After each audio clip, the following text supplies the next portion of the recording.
This morning we're wrapping up our series that's been titled This Is Us. And we've been looking at these key relationships that take place in our lives. We started the first week out by just talking about how you and I are created for connection. That we were actually designed to need relationship.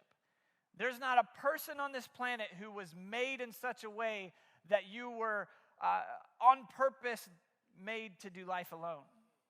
It's not the way it works.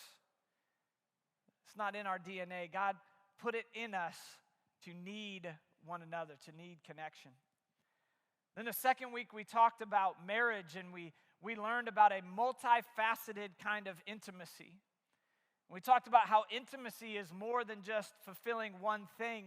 It's connecting on a lot of different levels, and we understood this because we learned that God is a multifaceted God, that He connects with us in a variety of ways and on many different levels.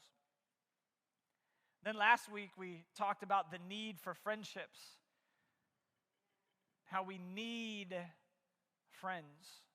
We discussed the 4 levels of friendship. And I want to apologize to anybody in the room who throughout this last week someone has labeled where you're at on the friendship scale. Someone received a text this week, I'm sure, and they said, well, we are just front porch friends. And it hurt somebody, I'm positive of it. So I do want to continue to encourage us, to challenge us in our friendships and who we let into the house. It's really important. When I say who we let into the house, those of you that missed last week, I'm talking about who you give the most access into your life. Because those people will impact your direction. They will influence your decisions. We need to be wise about that. And I believe there's a few of us in here that we've started to establish some healthy boundaries in our friendships. And I'm telling you, that will be transformational. Whenever we can establish healthy boundaries, I think it provides a lot of space for God to do a lot of what He wants to do. And it provides a little escape sometimes from some of the hurt and the pain that would come when we misunderstand where we're at with relationships. Well, this morning, as we wrap up this series, we're going to talk about one more relationship, one more connection that takes place in each of our lives. And it's a relationship, it's an interaction, a kind of connection that honestly, unless you decide to somehow live your life void of all people, which we already learned is not what we were designed for, unless you somehow hide out under a rock for the rest of your life or from beginning to end, you will in some way, shape, or form come in contact with an enemy. So this morning we are going to talk about this. We're going to talk about loving our enemies. I want to invite you to turn to Matthew chapter 5. We're going to start looking at verse 43, and we're going to read to verse 48. But as you turn there, I just want to give us a little bit of context, help us understand what it is that we're reading and why it's so significant. This is towards the beginning of Jesus' public ministry. It's, he's finished up with some healings and setting people free from some demonic things, and word about Jesus has spread. People are now aware that there's this rabbi who miraculous signs are starting to happen with this guy. And so crowds are starting to form. They're starting to follow Jesus wherever he goes. And he recognizes these crowds. And it says that Jesus went up onto a mountainside, or he went up onto a large hillside, and he sat down because that's what teachers did. They would sit down and they would begin to explain and teach and give the heart. And in Matthew chapter 5, we see Jesus teaching us. It's called the Sermon on the Mount. It's this time where he's teaching those that have gathered about the law. He's beginning to explain that there's this basic understanding that you have about the law, the rules, the way to live. But as they listened to Jesus, they realized that Jesus was not just giving the basic explanation of the law. He was challenging them to go to this deeper place as they interacted and lived out the law. We see Jesus with his words, he begins to kind of attack and form an assault on the legalism that was taking place during that time. He starts to talk about things that the law outlines and that the Pharisees in particular were holding very strictly to, but then he started challenging them by saying, this goes deeper than what your actions show. It's about your heart. Jesus is sitting, he's teaching, he's connecting and challenging the people's hearts. He's connecting with them and he's saying, there is a better way that I want you to know about. That's where we're going to pick up in Matthew chapter 5, starting in verse 43. And I'm going to read these few verses in the Message version. It's a paraphrase kind of version. It's not a literal translation, but the goal of it is to capture the heart of what Jesus was saying, but put it in some language that may work a little bit better for you and I in our time. And so what I love so much about the Message version of these few verses is that I think it's the right mix of the heart of Jesus with this just blunt, in-your-face sort of way of saying it. And when it comes to loving my enemies, I often need a very blunt, in-my-face kind of message. I need to hear the heart of Jesus, but I need him to say it really directly.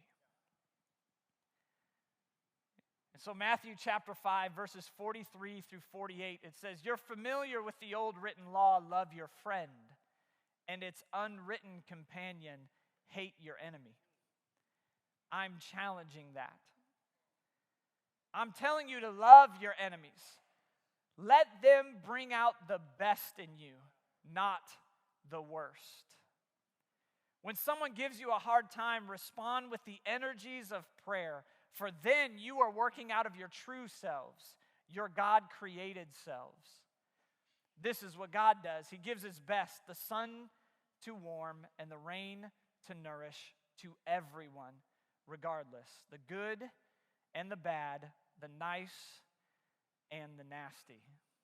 Some of you know some nasty people. Some of you may be some nasty people. I didn't say anybody in particular. If all you do is love the lovable, do you expect a bonus? Anybody can do that. If you simply say hello to those who greet you, do you expect a medal? Any run-of-the-mill sinner does that. In a word, what I'm saying is, grow up. Your kingdom subjects, now live like it. Live out your God-created identity. Live generously and graciously toward others, the way God lives toward you. Let's pray together. Father, I pray that in these next few moments we would just hear from your heart. God, we know that it's your kindness that leads us to repentance, Father. And so if there's areas where we've missed the mark as it relates to loving our enemies, would you, God, just kindly but directly lead us back to where we ought to be? Father, I ask that your grace would be all over these words. I ask that we would be able to speak openly and honestly. We would be able to share the truth together in this time. I pray that we would not leave this place feeling defeated, but we would leave this place being inspired to go out and to love those who are difficult in a way that we've never loved before. God, I pray that you would help us to hear from you. In Jesus' name, amen. Have you ever heard the phrase, easier said than done? Easier said than done. It's an interesting phrase because it can apply to so much. The idea behind it is this, that it's nice to suggest, but it's much more difficult to make that happen. It's easier said than done. For example, speaking of me personally, I'm not saying any of your easier said than dones. This is just for me. I will avoid all desserts. Easier said than done. Today. Easier said than done. I won't get emotionally attached to the fictional characters in my shows that I watch on Netflix. Easier said than done. I'm going to save more than I spend. Easier said than done.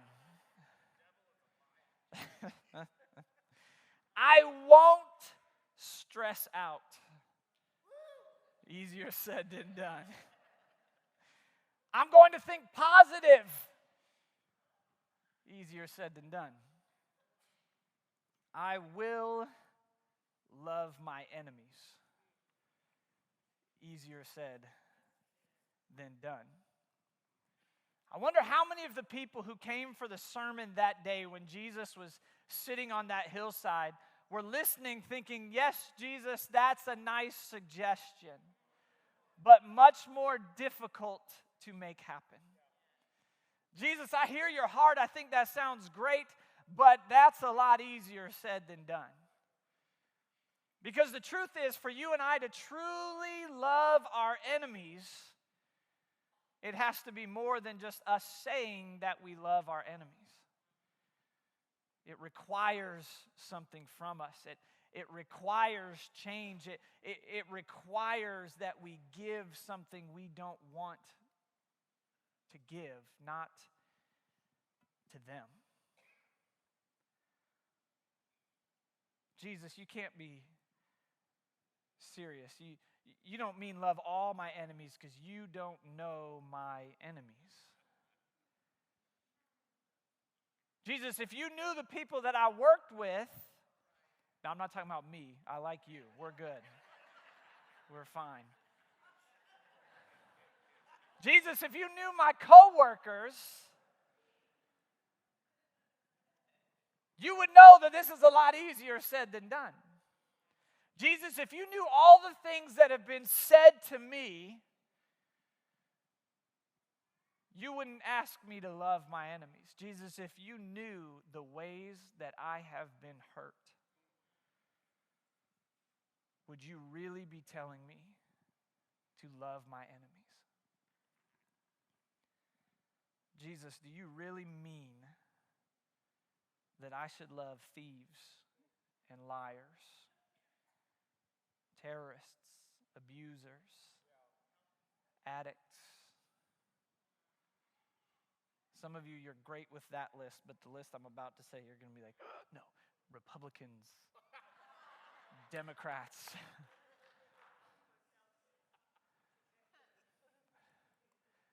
We laugh, but what do we see in our culture? And if we are not careful, we will allow ourselves to just drift with the culture. But Jesus says, love your enemies. Love them, not just in what you say, but how you treat one another.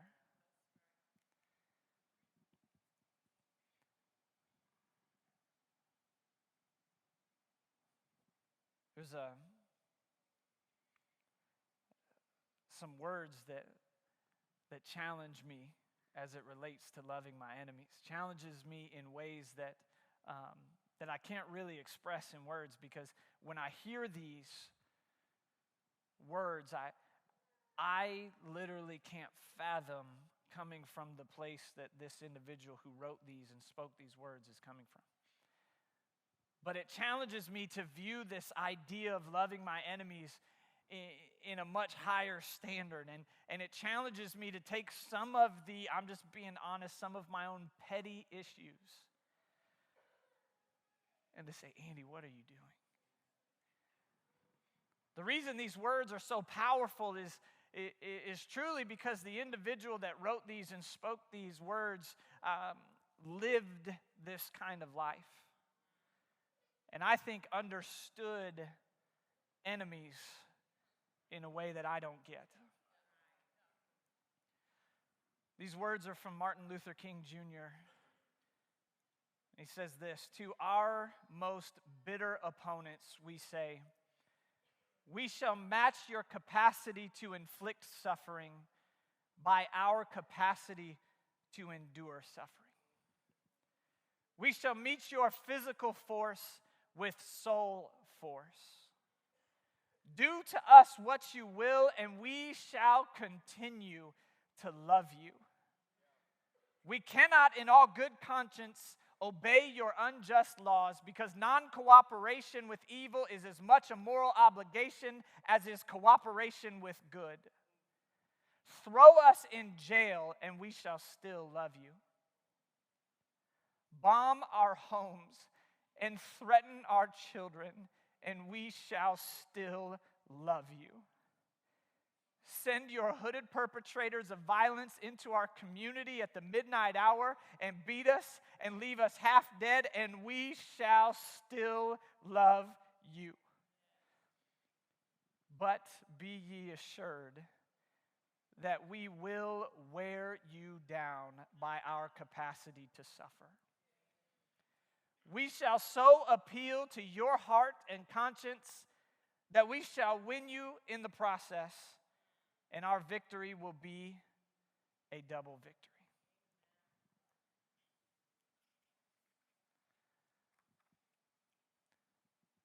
That's a love your enemy kind of love that I just don't get.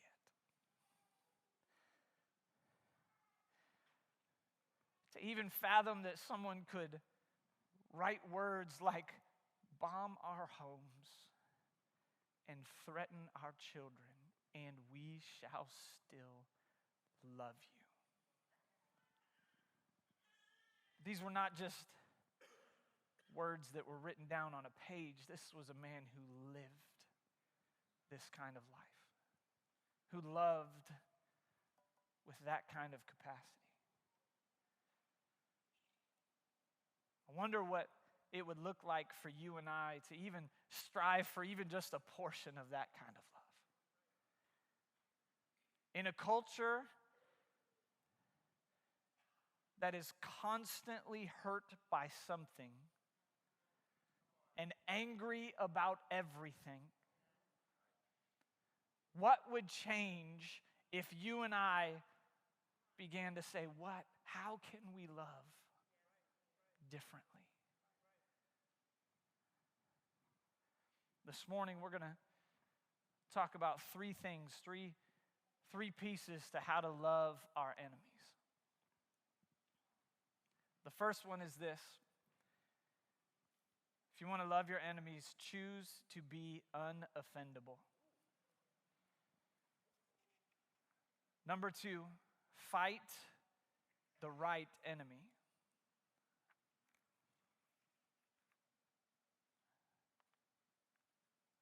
Number three, remember where you came from. Choose to be unoffendable, fight the right enemy, and remember where you came from. Number one, choose to be unoffendable. Have you ever noticed how easily offended our culture is? I mean, it is just a regular minute-by-minute thing. And in fact, my guess is that at some point in the last 20 minutes, I've offended somebody with something that I've said. And I want you to hear me, like if that is you, that was not ever my intent. But the reality is that's what happens. Have you ever noticed this too? That whenever someone in conversation says something like this, they say, no offense, but you can guarantee what's about to come out of their mouth is something offensive. Or they're going to say, no disrespect, but, and what they mean is, I'm going to disrespect you, and I just want you to listen to it.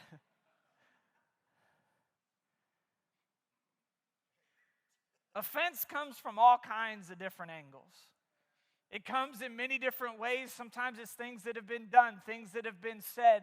And unfortunately, we can't choose whether or not people are going to be offensive to us. It's not a choice we get to make. What is a choice, however, is whether or not I'm going to be offended. Whether or not I'm going to walk around carrying this offense, and whether or not I'm going to allow it to be something that dictates my direction or skews the way that I see you. That part is my choice. I want to have Pastor Richard come, and I want to give us a picture of what this looks like. Now, I have known Richard for a long time. Before we ever got to be, working on staff together here at BCC, we grew up together. We truly did. Our houses, we had a fence between us, and we put in a gate so that we could just constantly go back and forth. I think my parents and his parents were tired of seeing us hop the fence, and so they said, we got to do something. But I've known him for a long, long, long time. I trust Richard. I love Richard. I know he trusts me. He loves me. And so I know that Richard would never intentionally try to harm me.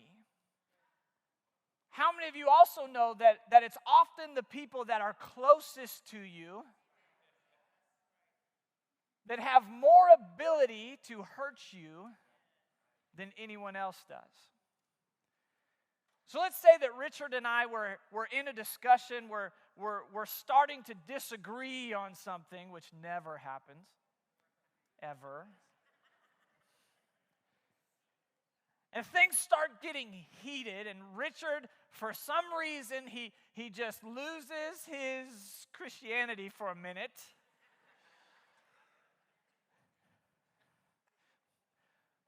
Don't act like none of you have ever lost your Christianity for a minute.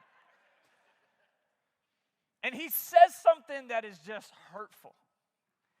And he takes this rock that he has, and this is not a rock, this is offense. And he takes this rock and he then gives it to me. He says this hurtful thing, and I have no choice. I didn't choose to allow him to say what he said. He just said it. And so he takes this rock and it becomes my rock. Chiefs got lucky. He said the Chiefs got lucky.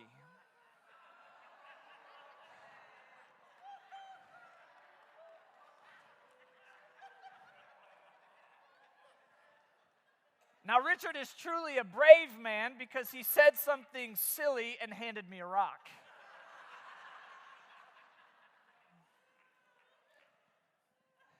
I now have the upper hand. But what happened is Richard said something harmful, and I now carry this offense. Now, I have a choice to make. He made his choice. I can't control that. But what am I going to do with what's now been done to me? Okay, now I can either carry this thing around. I can let it kind of skew my view of Richard, where all I see is the offense and not my friend. And this is what we do a lot of times, is we catch the rock, the offense, and we just carry it. Everywhere we go, we carry it, we carry it, we carry it. And after a while, the offense gets heavy. But what tends to happen is once we pick up the rock, we're kind of accustomed to carrying these rocks. And so if Richard says something else, well, he already threw this rock at me, so he must have meant to throw another rock. And it just keeps building, and it keeps building, and it keeps building. Now he could hand me this rock, and I could hand it right back and say, I'm not going to be offended by that. Richard, I know you. I know your heart. I know your intentions, but what you said, that kind of hurt. Now, I forgive you. We're fine. I just need you to know that because I don't want anything to grow. I don't want it to take over in my heart.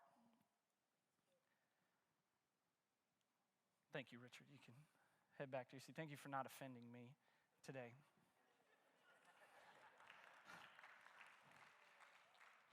You know, something else that I see with offense that happens a lot of times, and those of you that are married, we do this often. If someone hands our spouse an offense, and in a heart that says, I want to protect, I want to love, I want to be there, I want to somehow help in this situation, we run up and we take the rock from them, and we say, you don't have to carry this, I'm protecting you, but then we carry the offenses of others. And the next thing you know, I've got a problem with someone that my spouse has already forgiven. They've taken care of the issue, but I'm still holding the rock. We do that with friendships.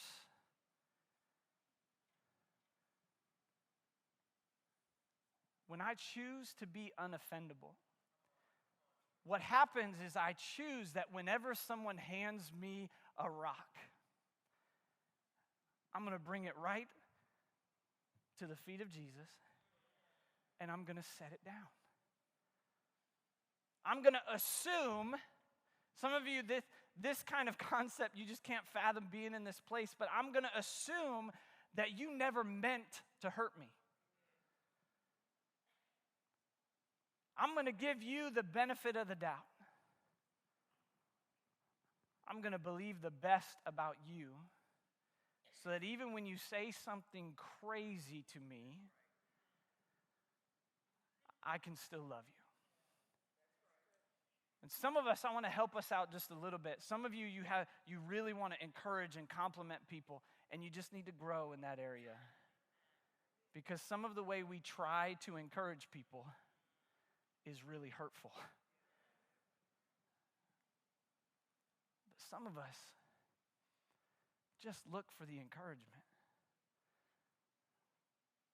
Just decide, oh, they meant something good for me, not harm.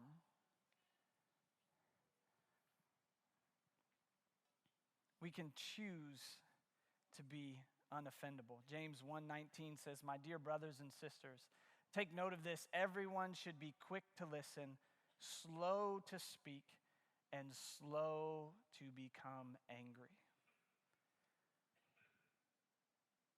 Wonder what would change if you and I decided we just weren't going to take everything so personally.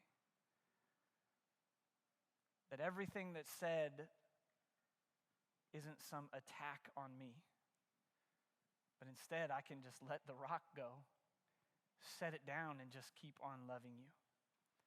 Now I want you to hear my heart in this. I understand that there's very real offenses that take place.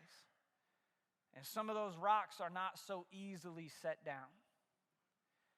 I'm not saying that as soon as someone hurts you, you should just automatically pretend like it didn't hurt. That gets us nowhere.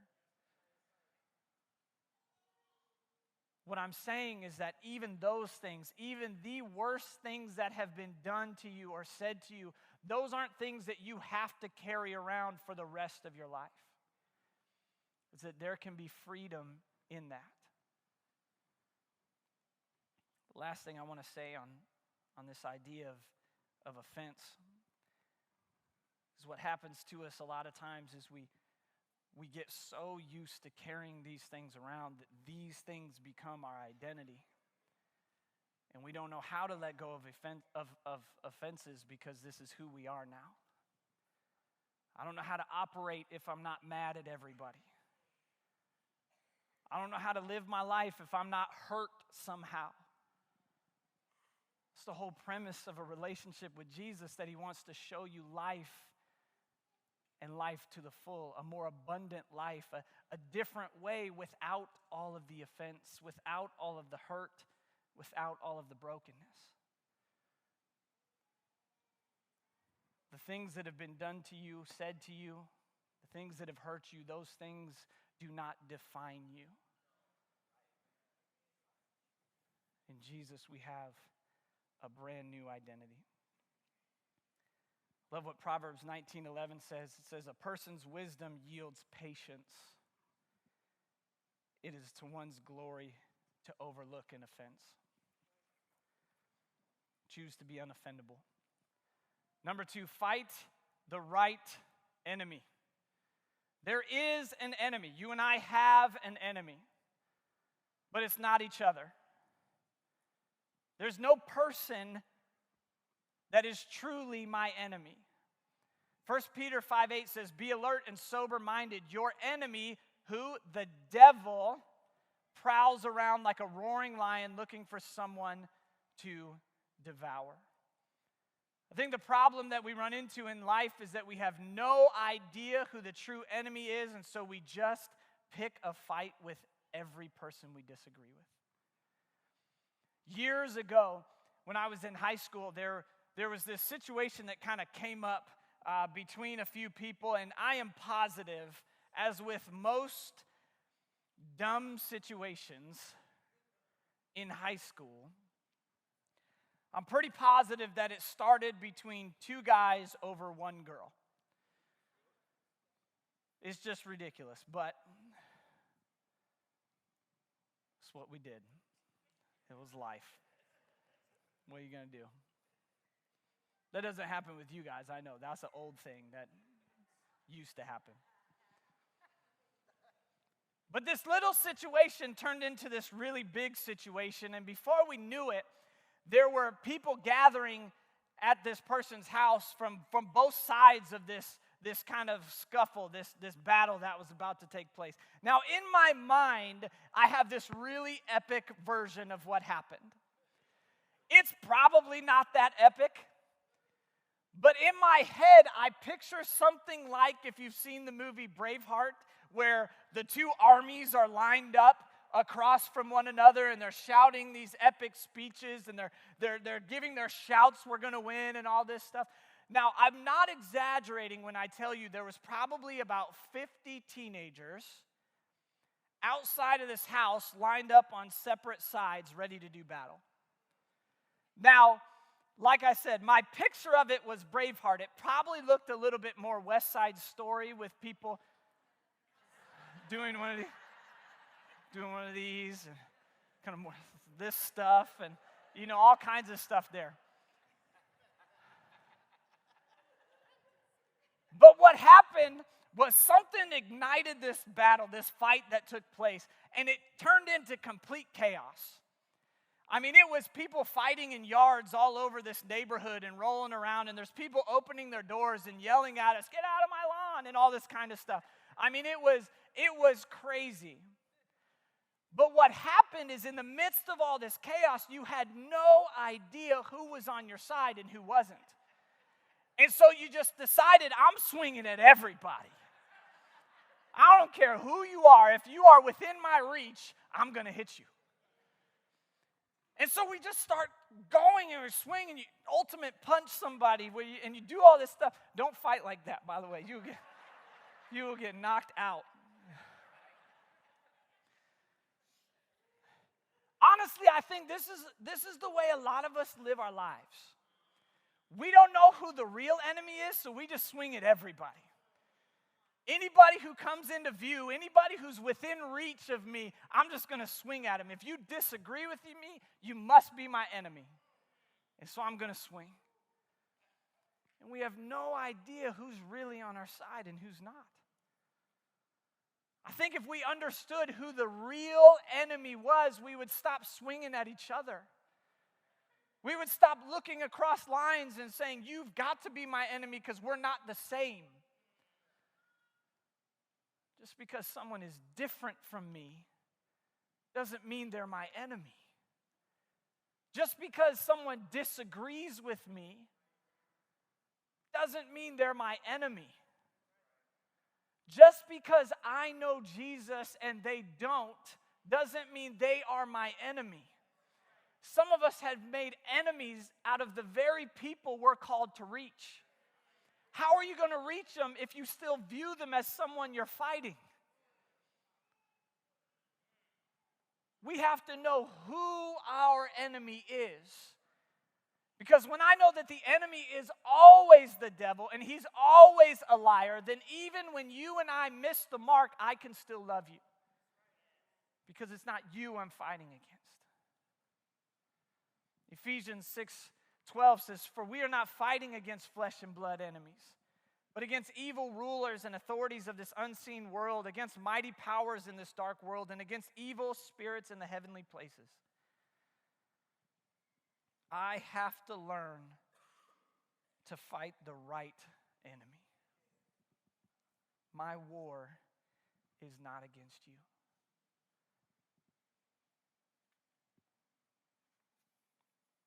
Fight the right enemy. Number 3,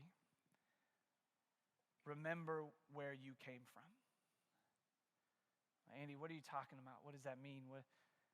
Why does that matter why does where I came from matter to how I love my enemies? Honestly, it has everything to do with how we love our enemies. The way that it impacts our love for those who are against us or in opposition to us is when I can learn to love my enemies. I learn to love my enemies when I remember that Jesus loved me while I was still his enemy. There's some of us in this room that it's not hard for you to remember a time when you were an enemy of Jesus. When your life was at odds with Jesus, where the way that you were going, the direction that you were heading was in direct opposition to God. There's others of us in this room, we've forgotten. We've forgotten where we came from. Have you ever stopped to consider how difficult you might be to love? And yet God does it. I know personally, when I look at the way that Jesus continuously loves me and just constantly is there for me and offers himself to me, I know that I'm difficult to love. I know that even in my best efforts, I fall short and I do things that offend God. Offend God? What do you mean? I have sometimes just so much selfishness.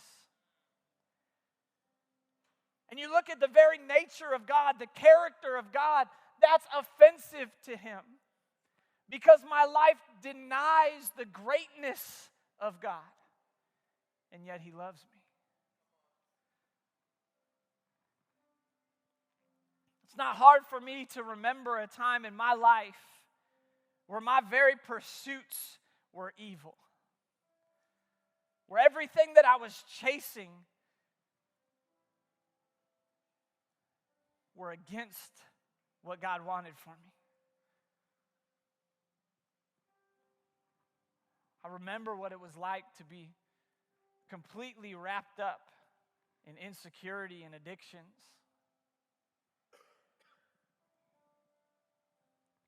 What it was like to care only for myself.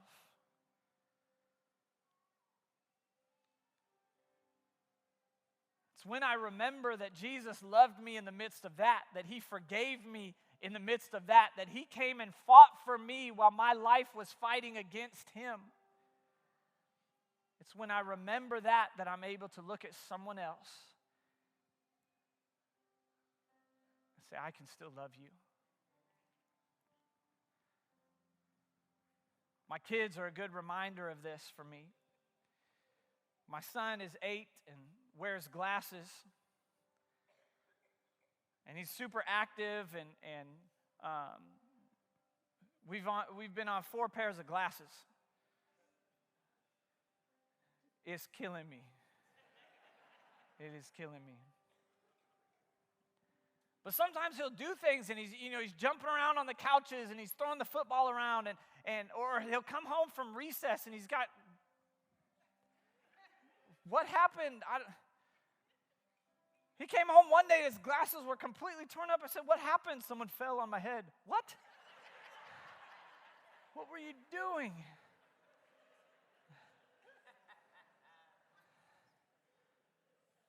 Initially, though, I found myself getting really frustrated. Like, do you have any idea how much we have to pay for you to have these glasses? And then I remembered, I was once an 8-year-old boy with glasses. And I remember how many pairs of glasses my parents bought me. And so every time I say something to my parents about my son breaking his glasses, they do this.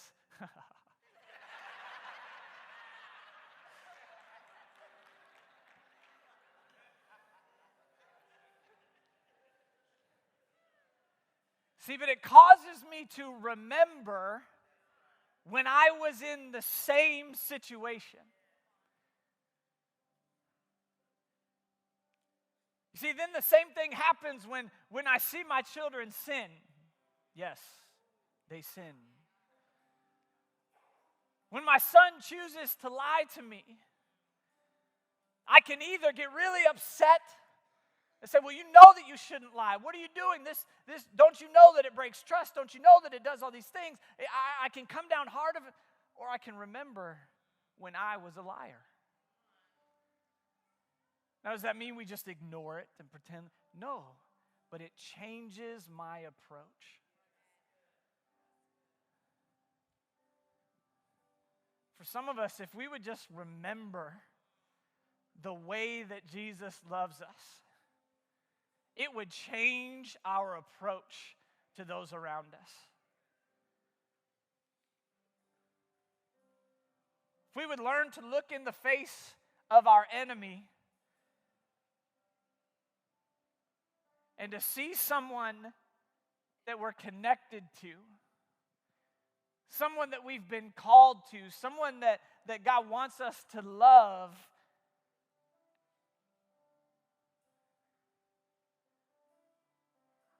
I think we would maybe be a little quicker to listen, slower to speak, and a little slower to get angry. Colossians 1:21 and 22 says, "This includes you who were once far away from God." You guys, I was far away from God. A long way off. There are people all over this room that could tell you the exact same thing about Andy. First service, I was telling that story about the fight and the chaos, and a friend of mine came up and he was there. He was like, "I remember that." There's people in this room that knew me at that point. I'm not exaggerating when I tell you that I was once far away from God. This includes you who were once far away from God. You were his enemies, separated from him by your evil thoughts and actions. Yet, now he has reconciled you to himself through the death of Christ in his physical body. As a result, he has brought you into his own presence, and you are holy and blameless as you stand before him without a single fault.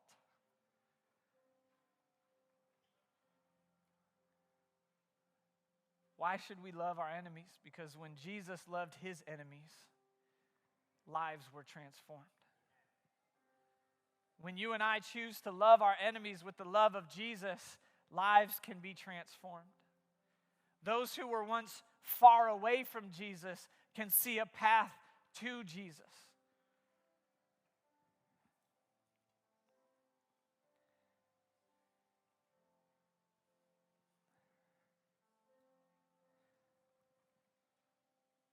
Jesus pursued me and fought for me when I was fighting against him.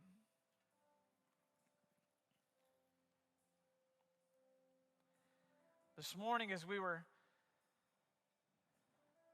talking about this together, there's been two areas, even as we were preparing, as we've been planning for this Sunday, knowing that we were going to talk about loving our enemies, there's been two areas that God has just continued to stir in my heart for us. Two opportunities to respond. The first one is this, is if you know this morning you're far away from God. That your life is in opposition with Jesus. That the pursuits that you're chasing, the things that your life is set on having are against God. This morning you need to know that He loves you and wants to reconcile you to Him. That you have a chance to walk out of this place as God's friend, not as His enemy. The second area is this, is I believe that there's many of us in this room that we've been carrying around rocks for a long time. That there's been offenses, things said, things done. And we've picked them up and we've carried them into every relationship that we've ever had. We see through the lens of offense. And this morning we have an opportunity to just come and to lay those down. To say, as much as it depends on me, I'm going to let go of this and no longer allow it to control me.